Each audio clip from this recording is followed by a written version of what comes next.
নমস্কাৰ। সনাতন ধৰ্মাৱলম্বী হিচাপে আপোনালোকে নিজকে এই প্ৰশ্নটো কেতিয়াবা সুধিছেনে যে আমি অমুক এক পবিত্ৰ শব্দ বুলি কিয় কওঁ, অমুক এই বিশ্ব ব্ৰহ্মাণ্ডৰ মূল বুলি কিয় কওঁ? আহক জানো। ওম তেতিয়া আছিল যেতিয়া এই বিশ্ব ব্ৰহ্মাণ্ডত একোৱেই নাছিল। ওমৰ পৰাই উৎপত্তি হৈছে এই বিশ্ব ব্ৰহ্মাণ্ডৰ এই জগতখনৰ। গতিকে ওম এক হয় পবিত্ৰ ধ্বনি। ওম তিনিটা অক্ষৰৰ পৰা মিলি তৈয়াৰ হৈছে, আ, উ আৰু ম।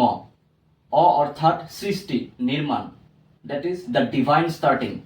উ অৰ্থাৎ পালন, দ্য ডিভাইন মেইনটেনেন্স। আৰু ম অৰ্থাৎ সমাপ্তি, that is the divine ending. গতিকে ওমক আমি ত্ৰিমূৰ্তিৰো প্ৰতীক বুলি ক'ব পাৰোঁ। ওম যেতিয়া আমি উচ্চাৰণ কৰোঁ তেতিয়া আমাৰ মন, প্ৰাণ আৰু শৰীৰ এই বিশ্ব ব্ৰহ্মাণ্ডৰ দিব্য শক্তিৰ লগত, দিব্য উৰ্জাৰ লগত আমি কানেক্ট কৰিব পাৰোঁ, জড়িত কৰিব পাৰোঁ।